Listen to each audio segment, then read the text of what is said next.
or trying to email me to get the link, because I learned last month that was an issue. So just wanted to double check that. Thank you for joining me for YIC webinar session 18. All right, let's get the PowerPoint to play. There we go. All right, so this morning I will do a quick mindfulness activity, and then I will turn time over to Tiana, and she will take care of an overview of trauma for us today. So I figured with the holiday coming up, I'd find something related, and I found this cute deep breathing turkey, just a cute graphic that is paired with a deep breathing activity that might come in handy for folks who are having a hard time with the busyness of the holiday and maybe some sensory overload. I know this is something that I wish I had as a parent when my kids were younger. My oldest tends to get stressed when there's lots of folks in the house, and we always host Thanksgiving, so that was always an issue for us. So I thought this was a fun little activity that you could print out or even just pull up on your device and let kids use to take a minute to do some deep breathing and calm down, or yourself if you're having a moment that you're overwhelmed with what's going on. And the resources there on the bottom, and I found the toolbox has quite a few of these printable resources that are available for free for teachers and parents and community members. All right, so let's move on to introducing Tiana. So Tiana is USBE's school social worker and school-based mental health specialist. She just joined us in July and had previously worked as a school social worker with elementary school students for 5 years. She specialized in refugee youth and family and has a passion for macro level social work, which is what brought her to USBE.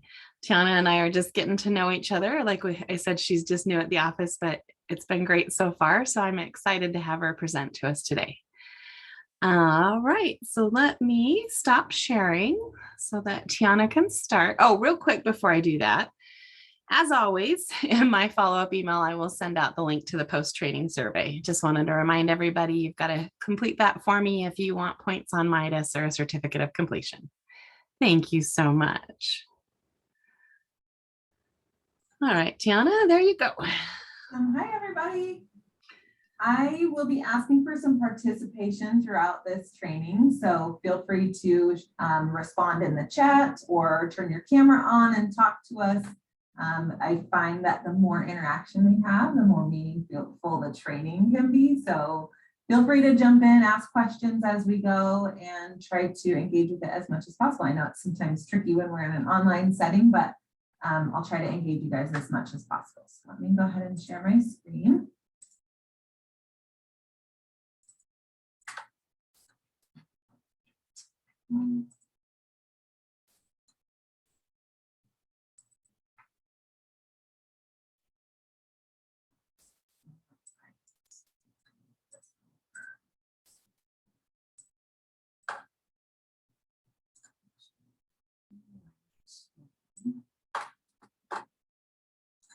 All right. Actually, I'm going to see if I can move this.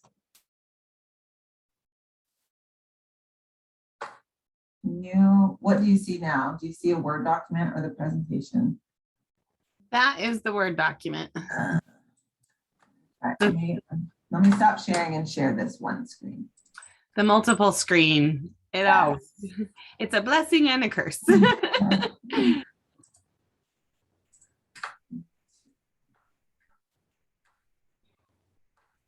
you see the presentation now? Yes. I just wanted to have my speaker notes on the screen that I'm looking at. So it looks like, so then it minimized and now I'm seeing the speaker notes. Oh, okay. Okay, I just want to make sure that's what you were after. Yeah. Sorry about this. No worries. It's hard before. I find even with testing, there's always some little hiccup. No.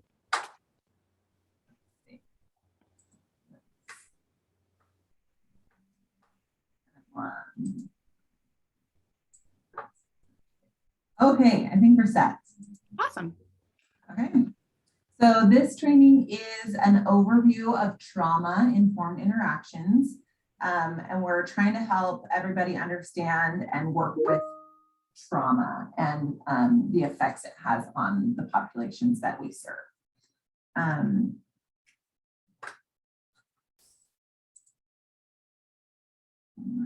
So what do you guys all think of? Oh, I skipped a slide.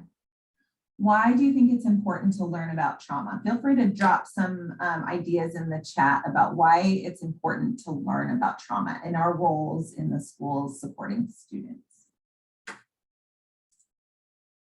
Check out the chat.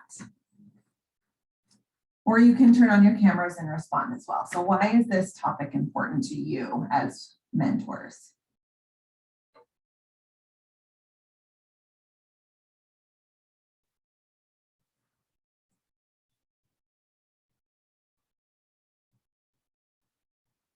Trauma changes our brains. Yes. We'll get into that a little bit later. I do have a comment. This is Yes. Lulu, from Weber School District. I have a comment. I've had a couple of problems just this year with some trauma triggers in the classroom and how to avoid those. And I don't know if the specifics would help you to answer my question, but I know that a teacher says even one word and it triggers this kid, and I just and this it's just been kind of difficult with two of my kids in two different schools this year. So I'm just wondering, and I work with only elementary children. Mm-hmm. So maybe you can just focus a little on triggers within the classroom with teachers and the things they say.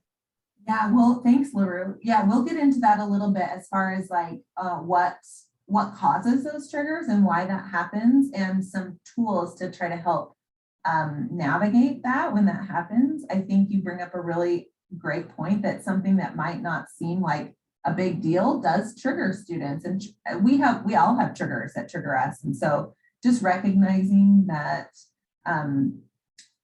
and being sensitive to that and understanding that they're not bad because they're acting that way. They are responding in a way that they've learned how to based on their experiences in the life. So yes, we will get to that a little bit, and hopefully you'll walk away with a few strategies to help kind of de-escalate and ground students when they are triggered. There were lots of comments in the chat just kind of related to being able to support students, understanding why they are behaving the way they are. Those are great comments. Thanks, everybody. So in 2015, the CDC reported these statistics. So more than 2/3 of children reported a traumatic event by the age of 16. And children with these experiences often exhibit learning or behavioral issues related to the way that trauma influences their brain. And then trauma is a risk factor for nearly all behavioral health concerns and substance use disorders. So a lot of the challenges that we see students having in the school setting can often be a result of a traumatic event or multiple traumatic events that they've experienced. Let's see. So what is something you think of when you think about trauma? What's a belief you have about trauma, or maybe something you've heard somebody else say about trauma? What's kind of a societal understanding of trauma or common misperceptions even about trauma? Feel free to speak up or share in the chat.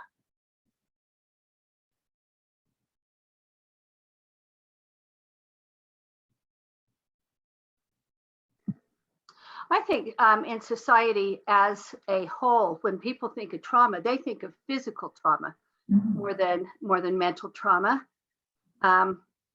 Just simply because that's what is brought to light. They have a trauma unit in hospitals for accident victims that have, their bodies have sustained a huge trauma, that kind of thing. And so I think as a whole, I'd say that, public in general would think of physical trauma. They might even think of physical abuse as trauma, but many of them probably don't even stop to think that there is some mental trauma that is probably going to last a lot longer than physical trauma does. Thank you, Laura. I think that's totally true. I think a lot of times we see if there's not a physical trauma that's happened, then it's not necessarily trauma. Some other ideas in the chat where it's something that they can just get over, or that time will heal the trauma. Thank you for those examples. Or they didn't, if people thought that it didn't affect children. I think we often hear this even today. Children are so resilient when we're thinking about COVID, like they're so resilient and they'll be fine. And so I think that perception still exists, and it's hard to wrap our minds around sometimes the effect of trauma on young brains. Oh yes, Jessica. People used to say kids are resilient. Yes, kids can have the same experience and affect them differently. Yeah, we'll get into that. So trauma, traumatic events can affect people differently, and their perception of the situation is what really we want to pay attention to. So here are some common misperceptions that I came up with as well. So only some things count as trauma, like LaRue said, like only trauma, like physical traumas count. Kids are resilient and they'll just get over it or forget about it, or it happened in childhood, so it shouldn't affect them when they get older. But the truth is, it doesn't matter what type of trauma it was, whether physical or emotional or mental, the effects can still be the same. And the experiences can often stay with them over their lifetime and affect their physical health. So they might experience a psychological trauma, but it can then affect their physical well-being. And we'll get into that a little bit later. And they can't just pick themselves up by their bootstraps. And we need targeted interventions when we're impacted by trauma. So trauma is called by many different names. So you might have heard the word toxic stress, or ACEs, or childhood traumatic stress, or big T or little t traumas. Those are some ways that we've kind of talked about trauma in society. I like this quote by Gabor Mate. He says, trauma isn't what happens to you, it's what happens inside of you. So two people might experience the same event, but what happens inside of them, how they're perceiving the situation, how they're understanding what's happening to them is what results in trauma. Also, it doesn't matter how many experiences or the type of experience, but rather how we're perceiving it. This is another good quote from Dr. Bruce Perry. He's like the master when we're talking about trauma. So if you ever see a book by him, he just came out with a book with Oprah called What Happened to You. Really great book about trauma. But so in trauma, perception is everything. We can't assume that we know what has or has not been traumatizing to a child. It's the perception of the child that matters most. Trauma and the trauma response is unique to each person. So in other words, don't assume that you know an event might be traumatizing or not to a child. What are some examples that you guys have seen in your personal lives or in your work with students that might be perceived as traumatic for one person, but not for another?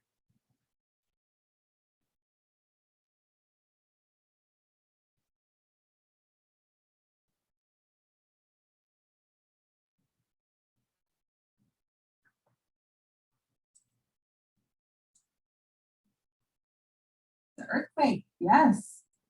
I had a little baby at the time and he did not even care. He thought I was rocking him in his chair. And me, every time there was an aftershock, I was like, oh, it's happening again. So for sure, natural disasters, yep, parent leaving. Parent could feel sad, one kid in the family could feel sad and one could feel relief. Very true. That could be included in like a divorce or a parent being incarcerated or a parent just leaving. Definitely. Any other ideas?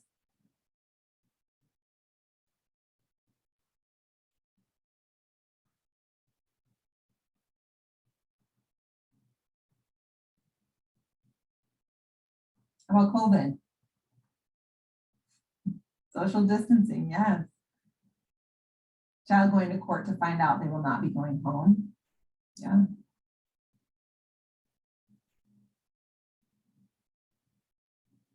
Basically, any situation you can think of could be flipped on the other end and could be a relief to a child or it could be really traumatic to a child.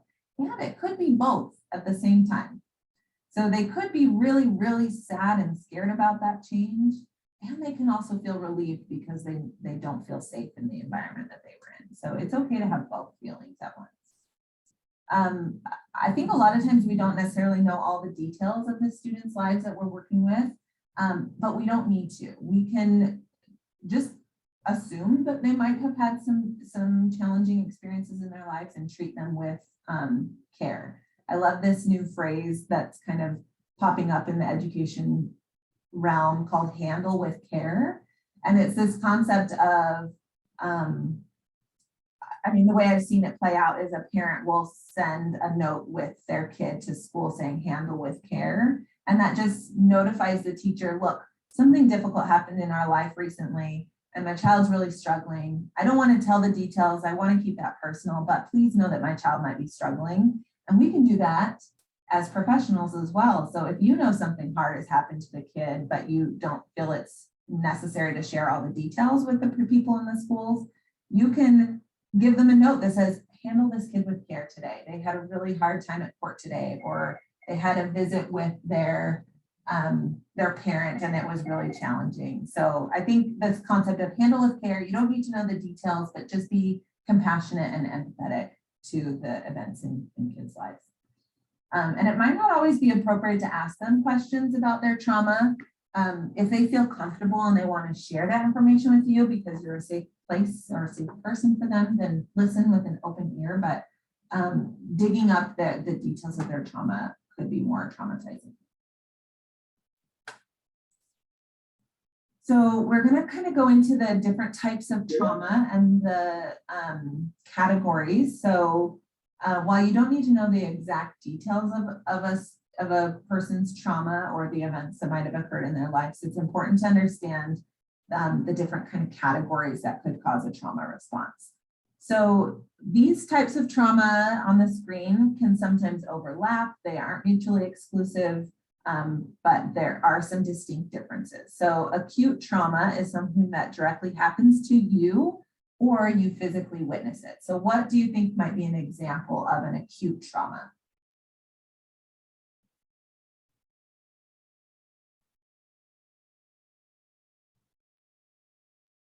Car accident, a death? Mm-hmm.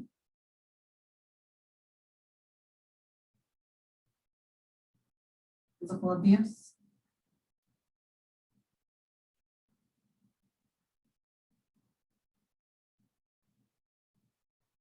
Okay, the next one is insidious trauma. So this is where a trauma that an individual is completely surrounded by it. So it could be a result of marginalization, objectification, dehumanization, intimidation, and it's often associated with chronic trauma. What are some examples of this type of trauma, do you think? Completely surrounded by it, it's affecting probably a larger number of people.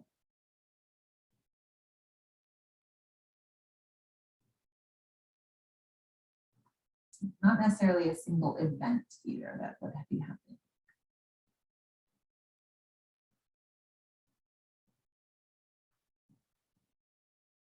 Yeah, homelessness for sure. Domestic abuse within a family, yeah. Kind of a systematic abuse. Neighborhood violence is another one, or gang activity. Even poverty could be included in this. If you're constantly wondering if you're going to have food to eat, that can be really stressful and traumatic. Bullying, if you're constantly being picked out at school and you don't know if it's safe to be at school. Good. Okay. The next one is chronic trauma. So this kind of goes along with insidious trauma, but could be more in line with an acute trauma even. So this is where it's repeated, frequent, and prolonged exposure to a traumatic event. So we've talked about these already. So this could be domestic violence in the home, where the violence happens over and over and it's not a one-time event, neglect or abuse, some of those other things like violence in the neighborhood, gang activity. Secondary trauma is can occur when you hear about the experiences of a student or another person that you come into contact with. So This is a big one, I think, for providers. As providers, we're working with people that are experiencing traumatic events and have experienced significant traumatic events in their lives. And we hear the stories that they've gone through. Have you seen this play out in your work? Have you ever felt like you're having a difficult time hearing the stories of your students or helping them work through some of their challenges?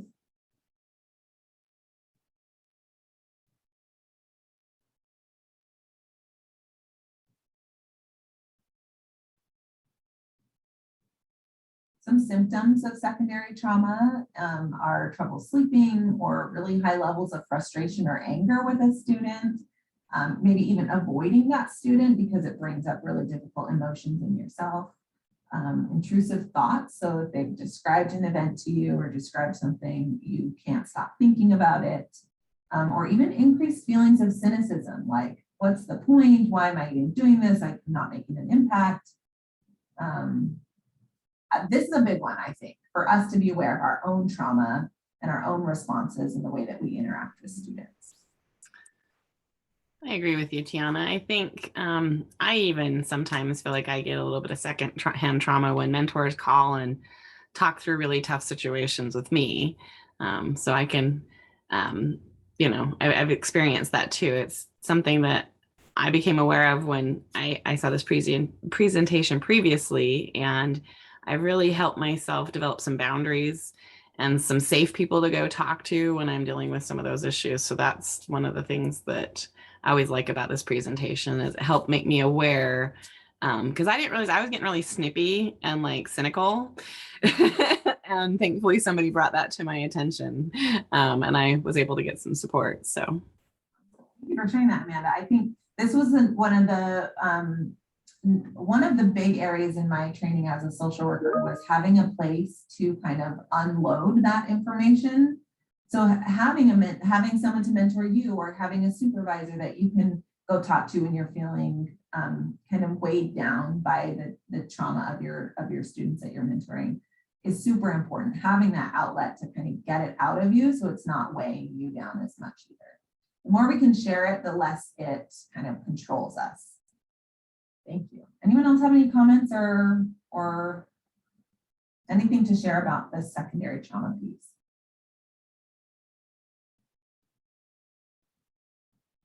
All right, the last one on this slide is complex trauma. So again, all of these can kind of overlap, but complex trauma can be related to attachment or the lack of one. Attachment is lack of attachment, I would say, is one of the most severe and damaging types of trauma. So a child could be removed from a traumatic situation and heal when cared for by an appropriate caregiver, but that lack of attachment or disrupted attachment can have a lifelong impact. Because the resources that the brain would have used to learn and develop can't be accessed because the child has been in survival mode. So they've developed other connections within the brain to help them survive. This can affect areas of social skills and relationship building.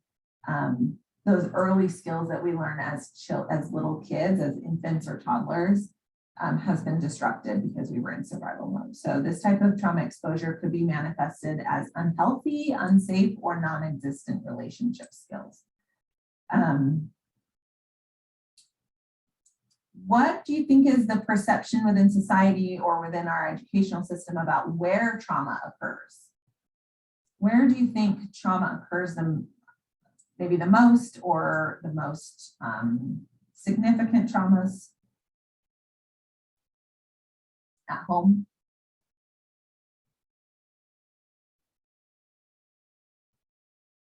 I think kind of feeding into that complex trauma, that attachment piece. If there's trauma in your home with those most intimate caregivers, that can definitely be the most insidious traumas. But I think it's dysfunctional families. I think it's important to be aware that traumatic events can happen anywhere. So sometimes we think of schools as being like the safe place for students, but it can also be a really traumatic space for kids as well. So being aware and being kind of cognizant that the school environment might not be feel as safe for for some students as well. And thinking through, like, how can I make this be a safer place for kids?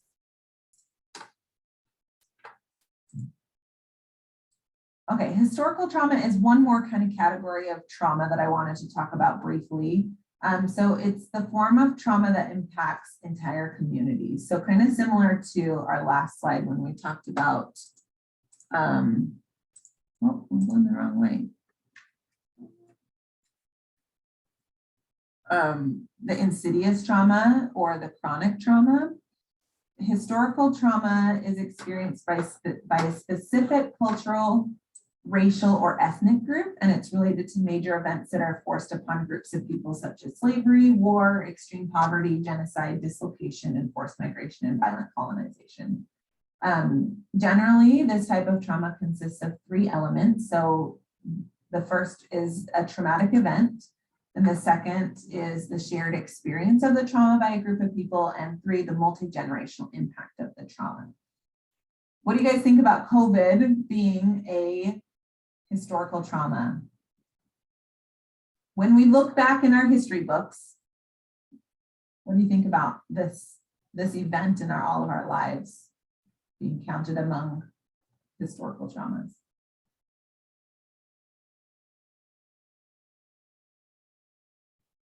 Yeah. It sucks, yes. Yeah. It's changed the way that we interact with people. It's changed our feeling of safety in crowds. I think it's impacted our lives significantly. What are some other examples across time in our history and world history that might be considered a historical trauma?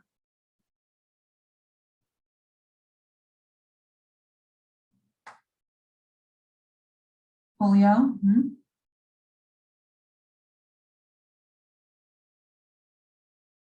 Any sort of war. Yep. 9/11.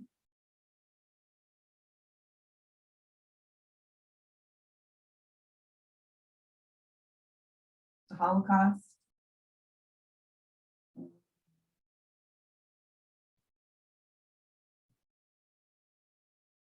Yeah, the Black Lives Matter movement. Police brutality. Cold War. I think it's important to consider historical trauma when we're working with kids to get a broad picture of what are some things that they might be carrying from their ancestors that might be impacting them today. There have been lots of studies about Holocaust survivors and then the impact that has had on future generations. So their children didn't experience the Holocaust, but the way that their parents experienced it and the trauma they had impacted the lives of their children. So while their children might have had really safe environments to grow up in, their parents' experiences impacted them.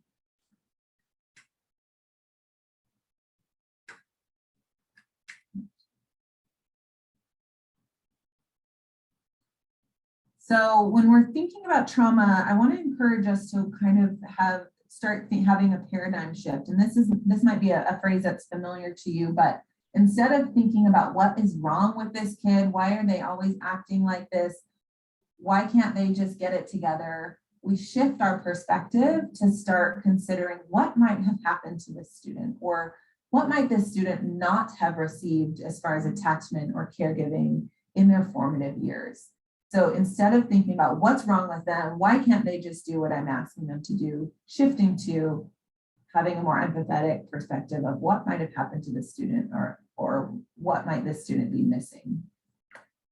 You don't have to ask these questions to your students, but I think just pondering them in your mind can evoke compassion and empathy for them and help you kind of come to the table with more strategies to support them instead of having that wall up of they're just misbehaving. So I think it's also important that we don't assume that they have a mental illness or that they have mental health issues just because they're making some poor behavior choices. They're not just troublemakers, they're not just bad kids, but when we're assuming that they have a background of some sort of unaddressed trauma, or they're currently experiencing a trauma in some form, they're doing the best they can with the coping skills that they've developed.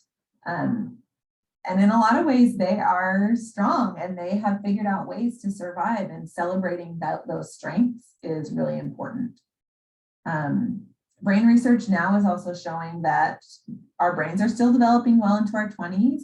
And so the good news is that we can make a difference. So what has happened to them doesn't have to have negative impact for the rest of their lives. We can have a positive influence on their lives. And we'll talk about that. There is some research showing now that focusing on protective factors is actually more beneficial and supportive to students instead of focusing on all the trauma that they've experienced.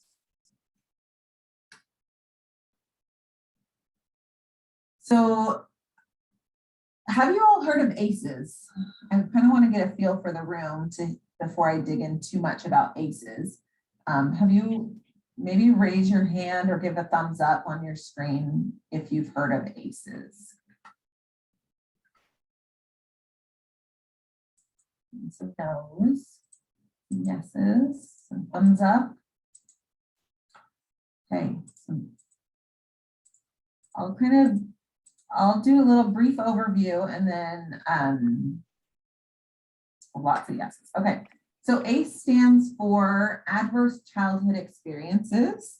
And this was a study done, there was a study done in California in the mid-90s that wanted to study the physical health outcomes related to traumatic events in people's lives.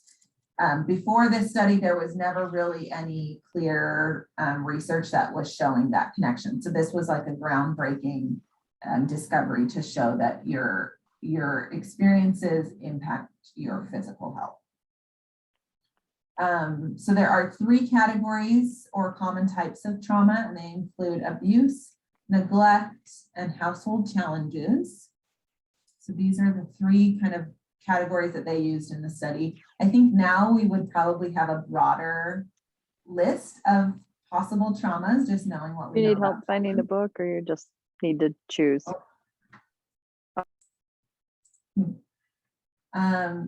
So like I said, it's important that we don't see this and say this is the only time that it could, these are the only types of things that could be considered trauma or adverse childhood experiences, but these were the ones included in the ACE study in the 90s. So after they completed, so they created this questionnaire to determine their ACE score. So it was based on how many events they experienced in their lives. And then they compared the healthcare records and to see what kind of healthcare outcomes they had over their lifetime. And they found 3 major findings. And so we'll go over those briefly. So the first finding was that ACEs are very common and they co-occur with mental health challenges and substance abuse.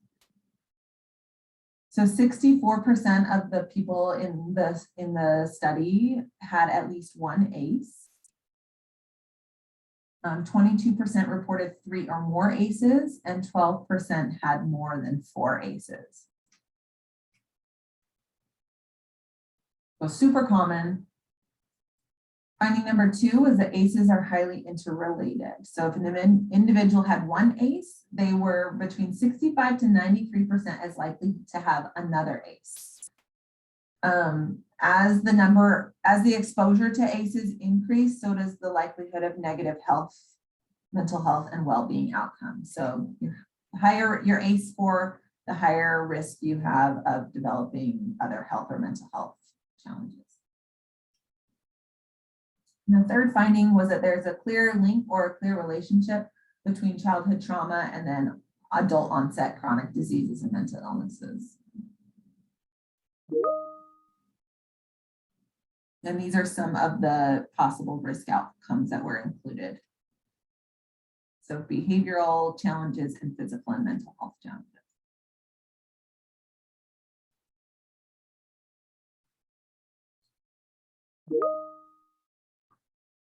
So because of the results from the original ACE study, the CDC is still following those original participants to track their risk factors and their health outcomes. And they found that people with 6 or more ACEs can die 20 years earlier than those who have none. But what might be important to remember is that ultimately what they have shown is that people with unaddressed ACEs have also have disrupted neurodevelopment. So it's really important when we identify if we identify ourselves as having a high ACE scores, it's important to address those or get support. So the same can be said about the students that we're working with. If we know they've experienced significant trauma, connecting them with resources to address that trauma can have huge benefits to their lifespan and their future outcomes.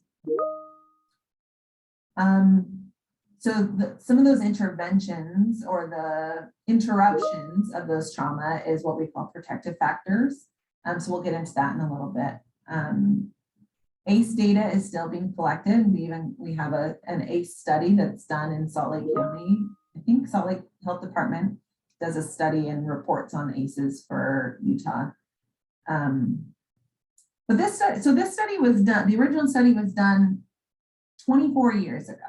So a lot has happened in our society since then. What do you think might be different if we were to conduct a full ACE study again, like was done in the 90s? What do you think might be different now if we were to study ACEs now?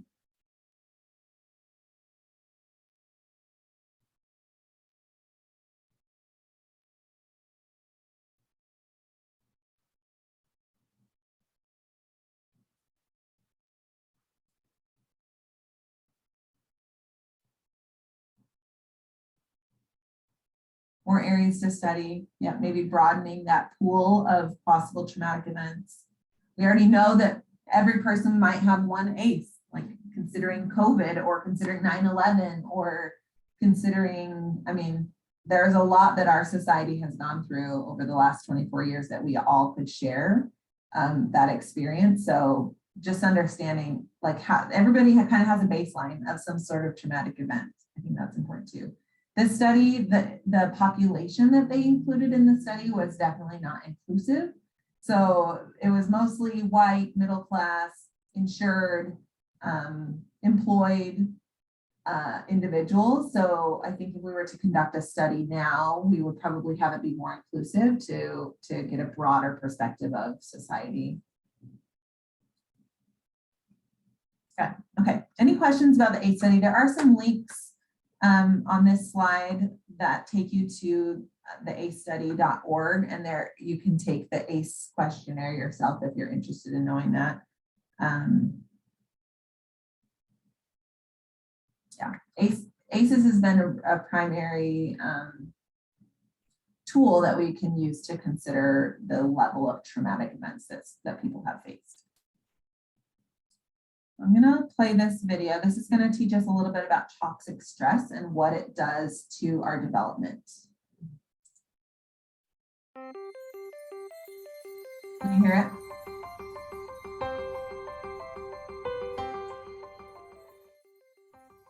Learning to deal with stress is an important part of healthy development. When experiencing stress, the stress response system is activated. The body and brain go on alert. There's an adrenaline rush, increased heart rate, and an increase in stress hormone levels. When the stress is relieved after a short time, or a young child receives support from caring adults, the stress response winds down and the body quickly returns to normal. In severe situations, such as ongoing abuse and neglect, where there is no caring adult to act as a buffer against the stress response stays activated. Even when there is no apparent physical harm, the extended absence of response from adults can activate the stress response system. Constant activation of the stress response overloads developing systems, with serious, lifelong consequences for the child. This is known as toxic stress. Over time, this results in a stress response system set permanently on high alert. In the areas of the brain dedicated to learning and reasoning, the neural connections that comprise brain architecture are weaker and fewer in number. Science shows that the prolonged activation of stress hormones in early childhood can actually reduce neural connections in these important areas of the brain at just the time when they should be growing new ones. Toxic stress can be avoided if we ensure that the environments in which children grow and develop are nurturing, stable, and engaging.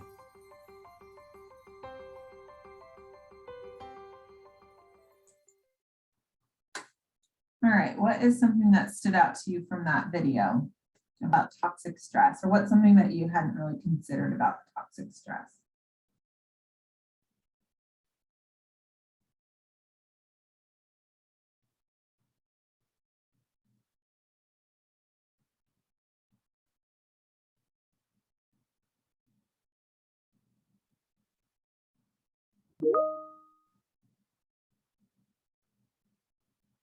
Was this new information to you, or is it something you had already was familiar to you already?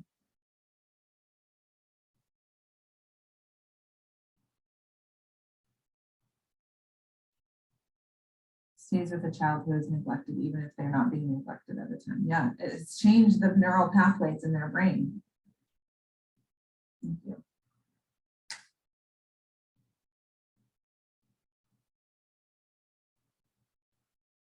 What does toxic stress look like in the students that you serve? How can you see this in their behavior? Lashing out.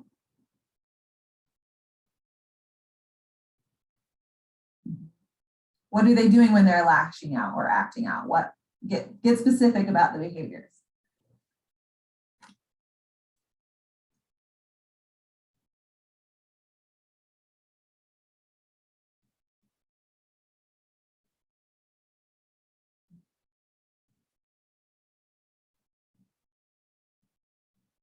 Calling teachers names, throwing things, throwing tantrums. What does a tantrum mean? Throwing themselves on the floor and hitting the floor, screaming and yelling, crying. Shutting off their emotions. Yeah, kind of like dissociating, saying, I can't even deal with this. I'm not going to show any emotion. How about fighting with other kids? Getting in fights.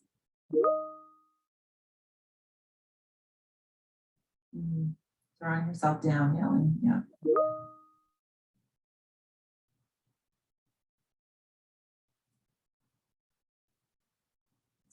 Do you guys remember what the video said we can do to counteract the effect of toxic stress in kids?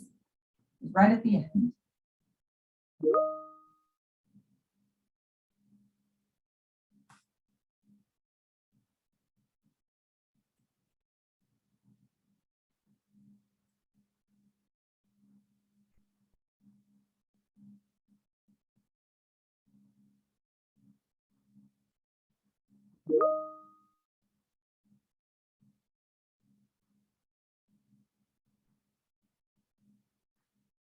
Thanks, Amanda.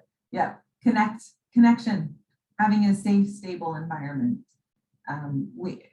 Kids experiencing stress in their home lives might not be able to escape their home lives, but if they're coming to school for 8 hours a day, how can we make that environment the safest environment? Make sure they have a nurturing, loving home. Yep, sometimes that's out of our control, and that can feel frustrating. In my job as a social worker, I have to I feel frustrated because I can't change the parents, I can't change the environment that they live in, but I can be a place that is nurturing and safe. When they come to my office, or when I go visit them in their classroom, or when I'm talking with their teacher, I can help create a more safe or stable or loving environment where I do have some impact. Thank you guys.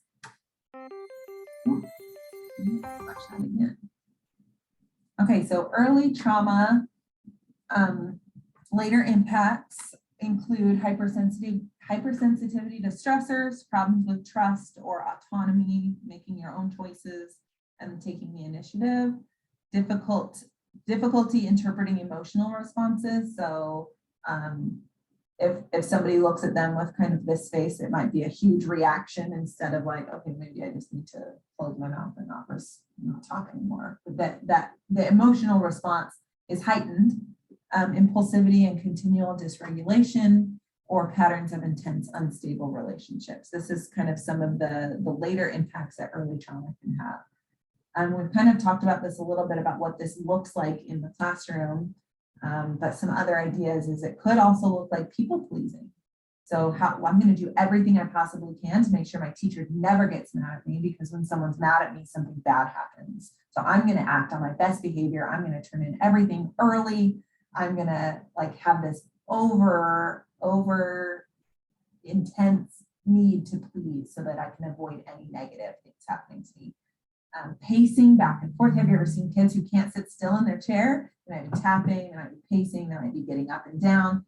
I think sometimes that's confused with ADHD, but it could also be a trauma response. Like it's too uncomfortable to sit still because of that heightened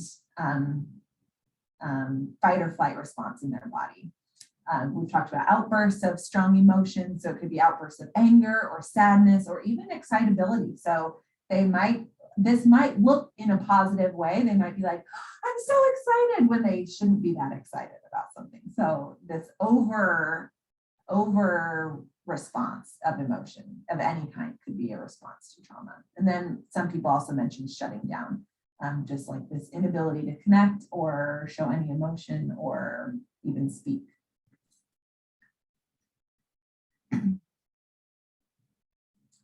Dr. Nadine Burke-Harris gave a TED Talk called How Childhood Trauma Affects Health Across a Lifetime. We're not going to watch that video today, but it is a really great one that talks about childhood trauma. I would recommend everybody watching it if you have time. But she gives a quote in there she says, the problem is when that bear comes home from the bar every night. So she talks about how if you're in a forest and you see a bear, your fight or flight system initially activates to keep you safe. So you're going to either freeze or run away, or you might try to fight the bear just to try to survive. This can be helpful for you if you're in a forest and you need to survive a bear attack. However, she says, this quote, the problem is when that bear comes home, when that trauma or that scary thing or that danger is surrounding you all of the time. And your body's constantly in that fight or flight response, and you can't de-escalate and come down from that flood of chemicals in your body. So if a child is threatened every single day, his emergency response system is activated over and over and over again. He develops a heightened stress response and awareness, and he's always ready to fight or flight or flee from a bear.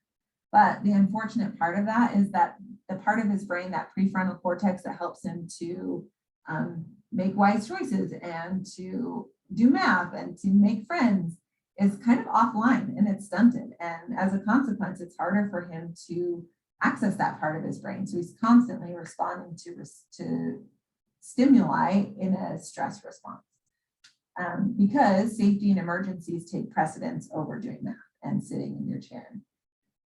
So children with this level of toxic stress and complex trauma live much of their lives in fight or flight or freeze mode. They respond to the world as a place of constant danger, with their brains overloaded with stress hormones and unable to function appropriately. They can't focus on learning. They fall behind in school or fail to develop healthy relationships with peers or create problems with teachers and principals because they're unable to trust other adults. That often leads to despair and guilt and frustration. And then they might find solace in food or alcohol or drugs, inappropriate relationships, high-risk activities, sometimes even overachievement. And they don't really see these coping methods as problematic because it's helped them to survive and to escape that danger. So kind of tying in some more information about the brain. So the brain has kind of three levels: the survival state, which is the red, the emotional state, which is the blue, and the executive state, which is the green. And the survival brain will take over the executive brain every time.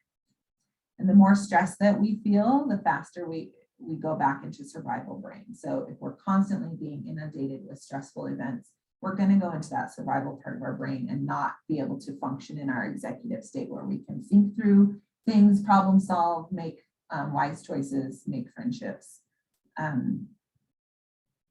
So the learning brain, the executive brain is the part of the brain that's open to learning. It's okay with challenges. It's excited. It's playful. It's not afraid of making mistakes. It's flexible and willing to learn. But the survival brain is hyper-focused on threat. It's always scanning for threats. It doesn't want any sort of gray area. It doesn't want ambiguity. It thinks in black or white. It can be panicky, afraid of getting things wrong, obsessive, not open to learning new things, very restricted. And sometimes our brains go into survival mode when there isn't real danger. So when we've been exposed to toxic stress or toxic trauma, we've learned to respond in a way that keeps us safe, but we're responding to things that aren't necessarily dangerous to us. The problem behaviors that you see are a solution, like I've said, to a circumstance that you might not see. So their behaviors are adaptive. They've learned certain behaviors to help them cope in their environment. The way that they've reacted in the past worked for them. So maybe they shut down when the task is too hard because they've learned if I just kind of freeze and I don't make a noise and I don't respond, then that command or that task might go away. They might forget that I'm here and they might not ask me to continue. So they might freeze in their response of something difficult. So while their behaviors might be a solution to a circumstance, it's our job as mentors and teachers and caregivers to help teach them more adaptive coping strategies, to help them see how the new strategies can be more effective for them. You all might be familiar with Maslow's hierarchy of needs, but he talks about how you have to have the foundational levels of these needs met in order to reach the next level. So physiological needs, so safety, food, shelter, clothing, those are the foundation. If people don't have this foundation, it's going to be really hard to feel love and belonging and to feel like they have a positive self-esteem and then to reach self-actualization. So this is true for all of us. This isn't just kids. This is across, this is everybody needs these physiological safety, love and belonging foundations. How have you seen this play out in your work with students? Considering if they might not have their food, shelter, and clothing needs met, or they might not have a safe environment, how have you seen that impact the higher levels of the pyramid for the students you work with?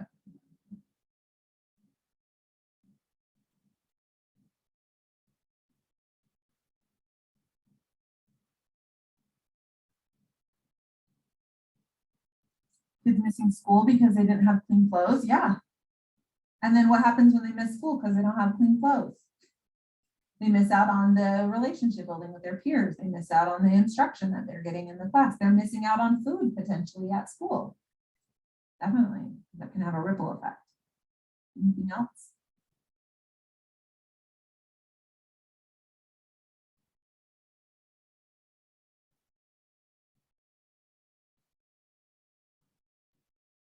A lot of times in the work that I would do, I would be working with teachers, and the teachers are frustrated that that the student maybe is not performing at the level that they think the kid could be performing at. And then we dig a little deeper and we find out, man, that kid didn't eat breakfast today. Or man, that kid slept on the couch of his friend last night. Or like Amanda said, that kid hasn't washed their laundry in 3 weeks and they just feel yucky and not comfortable. And pointing out to the teacher, let's try to meet these other needs before we expect them to perform academically. That is a higher level skill that we need the foundation of this pyramid to set the stage for their performance in academics. So what are some things that your schools do or the supports that you've seen in the schools to kind of help meet these lower level needs in the pyramid? What are some things that are offered in the school environment that you guys work in?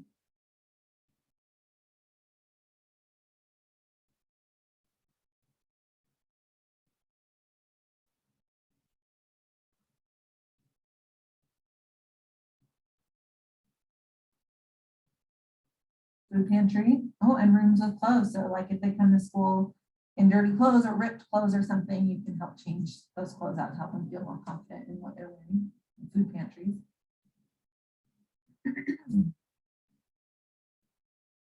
That's awesome.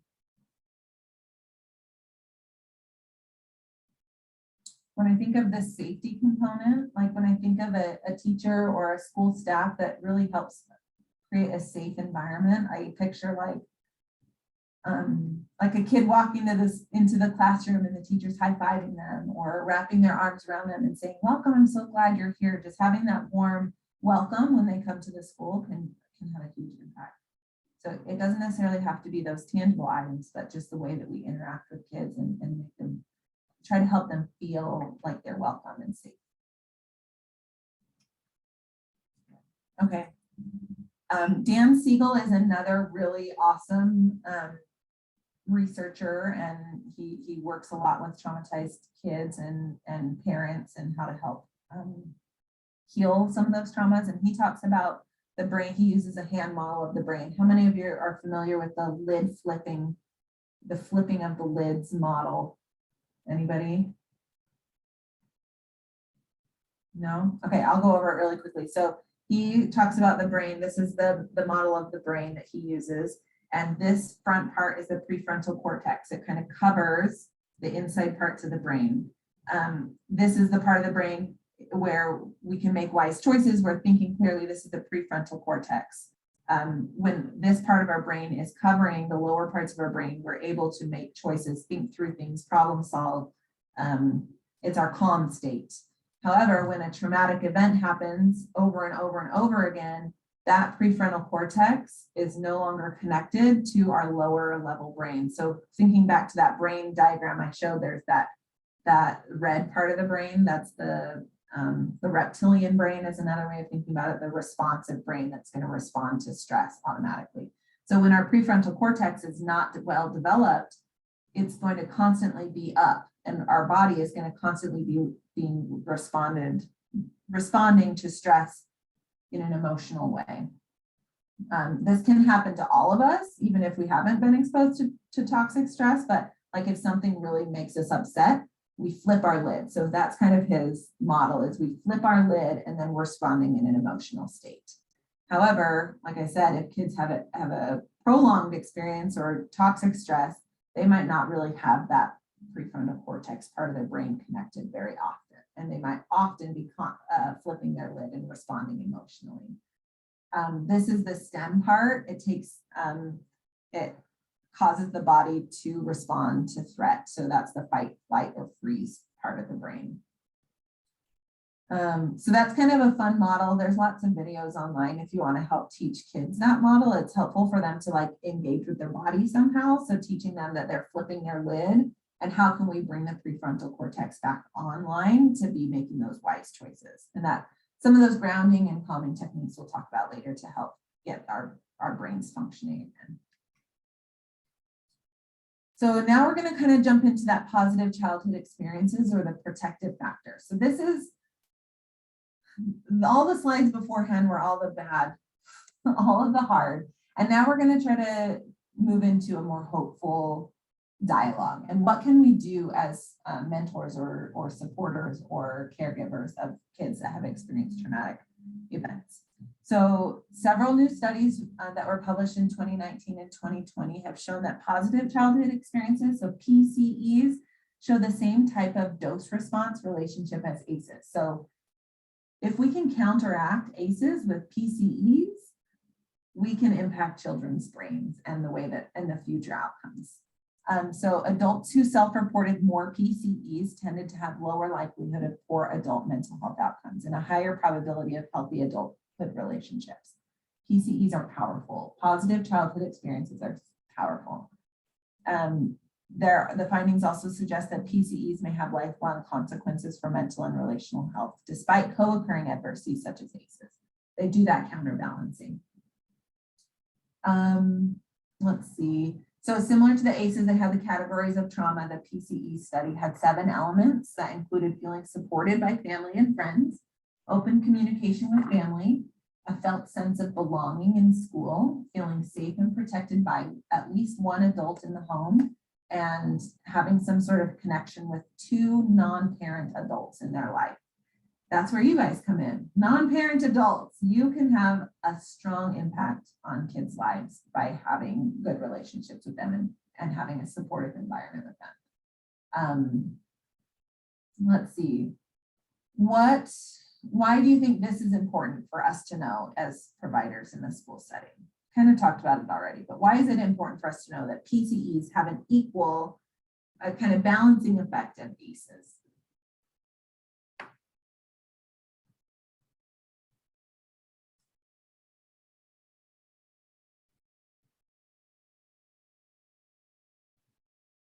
Yes, it's something we can control. ACEs, the kids' ACEs is so out of our control, right? And it can feel hopeless, like they have all these traumatic events happening to them.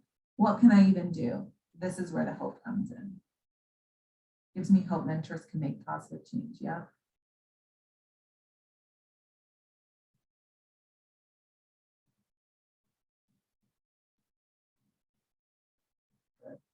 I think that's what stands out to me the most too, is that hope. This gives me something to do to kind of counterbalance those ACEs. So here again, I have another quote from Dr. Bruce Perry. He talks about the best ways to support people with that are experiencing traumatic events or have had experienced traumatic events. First, you should help them regulate, then relate with them, and then reason. A lot of times I see, and I fall into this trap too, trying to reason with a kid who's in an emotional state, and it doesn't work. Because again, if you think about the brain model, this part of the brain where they can reason and think clearly is gone. They can't do that right now. They are in an emotional state. They need to regulate first so that this part of the brain can come back online.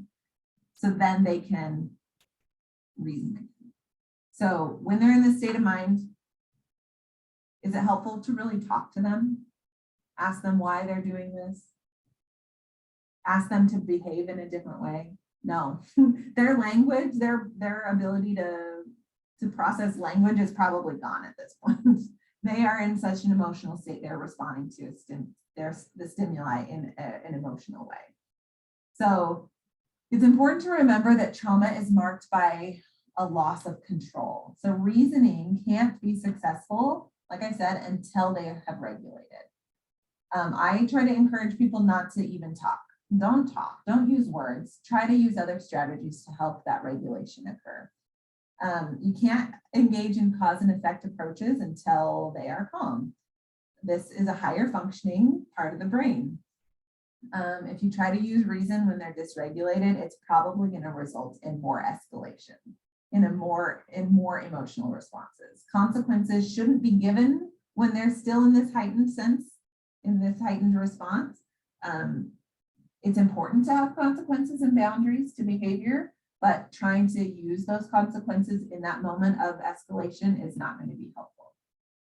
So when a student's in a state of dysregulation, we have to help them establish a feeling of control again, a feeling of safety again, to feel connected to someone or something so that they can begin to connect that prefrontal cortex back to their brain. So what are some strategies that you guys know of that you use to help regulate first? What are some things that you guys have found works for you to help regulate a student? If anything, maybe this is a new area for you, but I'm guessing if you're working with kids, you've kind of learned some tricks, and it's going to be different for every kid, but okay, breathing exercise. Yep, taking deep breaths. Mindfulness activities. What kind of mindfulness activities, Julia? Someone said taking a walk. That could be a mindfulness. Yeah, I was just thinking taking a walk, breathing exercises, just a lot of those different things to take your mind off of the chaos, maybe. Perfect, yeah.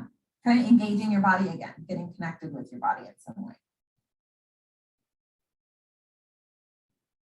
Any other ideas? Coloring, yes, coloring. Let them yell and get it out. Even just wiggling their body, like getting it out somehow. Fidgets, yes. Drinking water kind of forces the breathing. So if a kid is resistant to taking deep breaths and doing that mindfulness activity, ask them to get up and walk to the drinking fountain. That gets their body moving, kind of gets them distracted, but then also taking a drink makes them take a breath. They can't take a drink of water and not take a breath. So that's a kind of trick I've learned. Some kids are like, I'm not getting a drink, Miss Tiana, you can't make sometimes works and sometimes doesn't. Any other strategies that you found to help with the regulate part?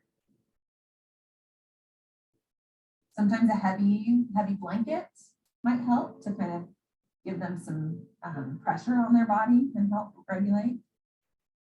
Stuffed animals, something soft or squishy, even like Play-Doh or slime or Theraputty, something tactile. Turning down the lights, yes. Lights can be so triggering. So having like a calm, like quiet, even putting on some soft music. All of these regulation strategies, I want to preface saying it's important when the kid is calm to figure out what calms them when they're stressed. So if we turn down the lights, that might be scary. That might trigger something. Oh, something bad's going to happen because they're turning the lights off. So we would want to do some prep work before they escalate to figure out what helps them feel safe or what makes them feel good before we try to use the strategies. I know using deep breathing, practicing that breathing technique when they're calm can help it become a tool that they use when they are escalated. But if you ask them to take a deep breath and they've never done that before when they're already escalated, that might cause a further escalation. So it's really important to practice these regulation strategies before they have escalated. Good, thank you guys. The next step he talks about is relating. So once they've regulated, their body isn't out of control anymore. Maybe their prefrontal cortex is starting to come back down. What are some strategies you guys use to relate to students?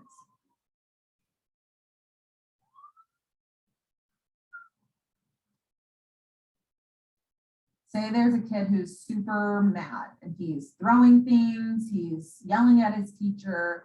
We've helped him regulate. He's not throwing things anymore. He's kind of sitting in his chair. He's not yelling anymore.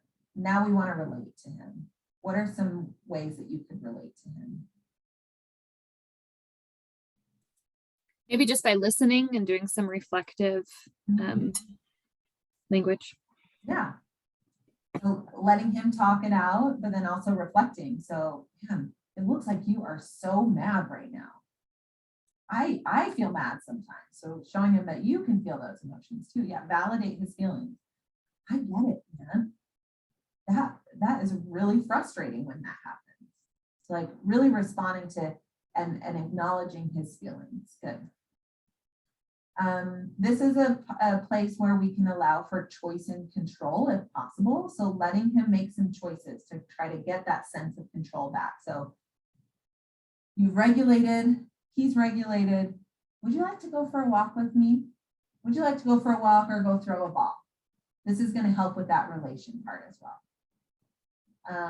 Once he's calm, so he's regulated and you've related with him, this is a time where you can start to reason with him. So what do we do in the reasoning phase?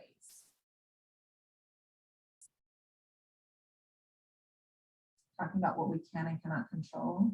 Was that from the relate section, or was that for the reasoning section?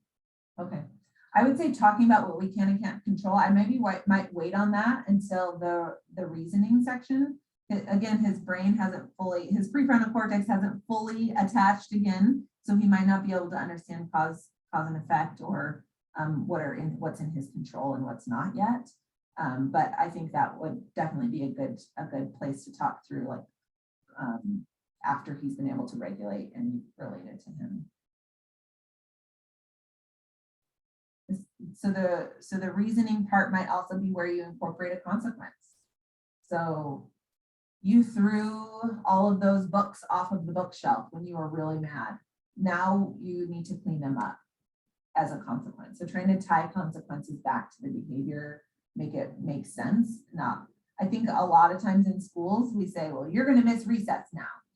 But that consequence is often unrelated to the behavior. And so it's hard to make that connection. So trying to find a consequence that matches the behavior, I think is super important to make that connection.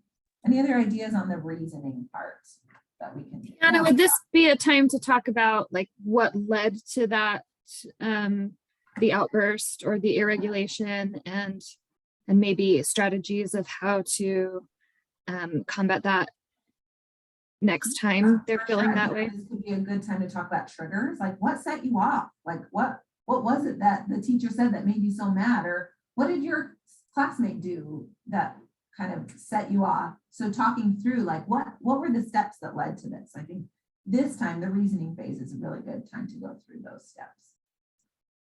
Someone else said, talk through some other ways he could have handled the stress. Yeah, brainstorm some other strategies. So he felt so mad he needed to throw something. What's another way to get that mad out of his body? I think that's a really good time to problem solve.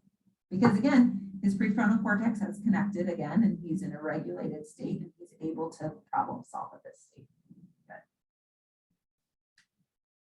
Good. All right. Here's just a brief overview of childhood trauma that we should all know. So kids who've experienced trauma are not trying to push your buttons. Like we've talked about, they're responding to stimuli in a way that has worked for them in the past. Kids who've been through trauma worry about what's going to happen next. Even if the situation doesn't seem that bad to you, it's the child's perception that matters. We've talked about this also. Trauma is not always associated with violence. We've talked about this. You don't need to know exactly what caused the trauma to be able to help. So this is just an overview of what we've kind of gone through so far.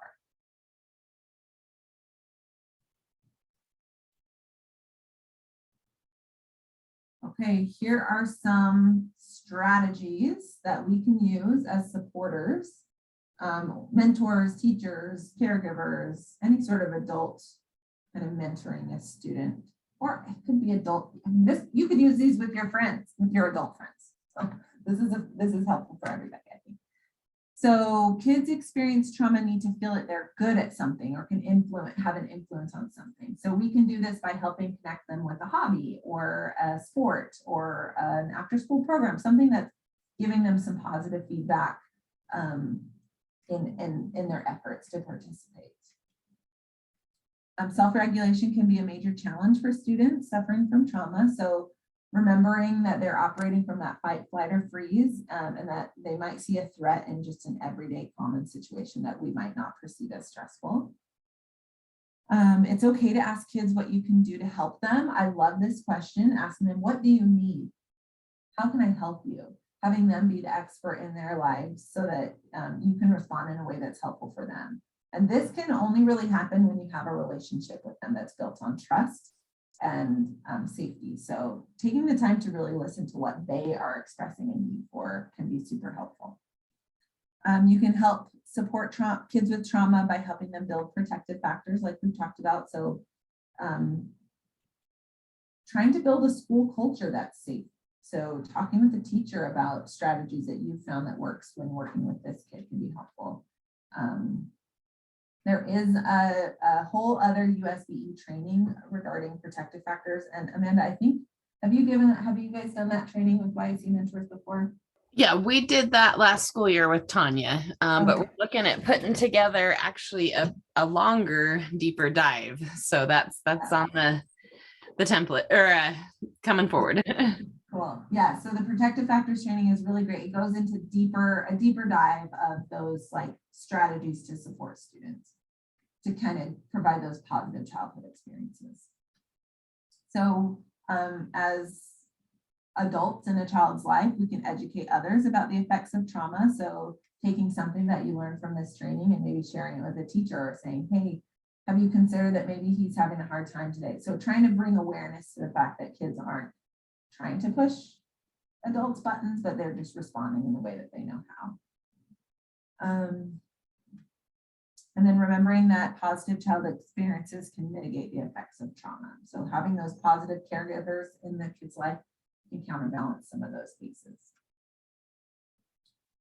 So here are some more targeted interventions that you could try, and we've kind of talked about some of them already, but doing some education with the kid, helping them understand what trauma is, what's happening. You could teach the hand model to them, what's happening to them when they are triggered and escalated, and what part of their brain is available to them to help them problem solve. So teaching them about what's happening in their brain can be super empowering, so that they know that they're not crazy or they're not the bad kid, or that really what they've learned to do is survive. And that is a really adaptive skill, but our goal is to get them into more positive behaviors.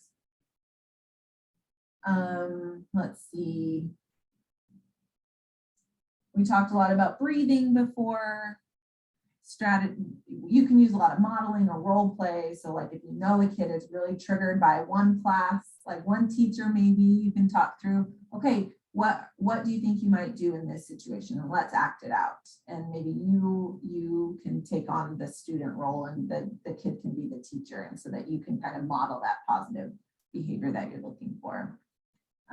We talked about mindfulness, breathing, grounding techniques. We have a whole, like it's like a 4-page paper or document of grounding techniques that I can share with Amanda to share out to you, but it's kind of broken up into categories of like sensory activities to kind of, when they're not capable of like talking yet because their prefrontal cortex is not activated. So more like touching something soft or listening to music, something that they don't have to have that language accessed to regulate. And then it also talks about other things like writing down your favorite memory or thinking about your favorite place to be. So some more cognitive grounding techniques as well. So that this is something we can share out to you guys if you're interested in seeing some more tangible techniques. Here are some more increasing protective factor strategies. So we talked about secondary trauma. So a major component of supporting kids in traumatic experiences is dealing with your own experiences. So knowing what triggers you, what are some of your responses when you're faced with stress? How can you kind of manage your own stress so that you can be at your best to support kids? Recognizing that students have strengths and not just weaknesses, and really pointing out the strengths to them. We talked about recognizing behavior as a trauma response, or I really like this concept of it as it's a bid for a connection. So I'm a mom of a toddler, and I've recently figured out that my toddler has more tantrums when my phone is on. And this is not mind-blowing news, but I have been practicing putting my phone down more when he's around, and the tantrums are magically dissipating. So when we see these problematic behaviors, if we can view them as a bid for connection, they want somebody to connect to, and they want to be seen and heard and understood. And if we can use that as our strategy for supporting them, we probably will see problematic behaviors decreasing. Being consistent, being someone that they can count on, someone that has got their back can be really powerful. Eliminate surprises whenever possible. So having like a set schedule, knowing what's coming next, having things be predictable can be really powerful strategies as well. Reducing distractions. I've found that if kids are sitting at the front of the class instead of the back of the class, that can help reduce distractions. Even in your, like if you have a space in the school, or if the kid's classroom is really cluttered and has a lot of things on the wall, that can kind of be distracting and triggering for students because there's so much to focus on, and it's hard to see. It's hard to have like a calm environment. These are kind of more focused towards teachers, so breaking up content, emphasizing choices, give choice whenever possible. Let them choose as much as possible. Again, trauma can often result in feeling out of control and not having any choice. So giving that power back to the student can be super powerful. I love number 12, seeking different modes of participation. So someone might not be comfortable speaking out in the class, but they might be comfortable writing down an answer. Or maybe if you're working with a kid one-on-one, some kids won't share anything verbally, but once I give them a journal to write in, they will share everything. So having different ways of communicating and being open to different modes of communicating and participating can be super helpful as well. Let's get that. Okay, that's the end. We're done. We're done early. Any questions? That was a lot of information. I feel like I've been talking and my mouth is dry. So I want to hear from you all. What are some questions you have or scenarios that you maybe want help talking through? Anything. So I'm just open to comments and conversation.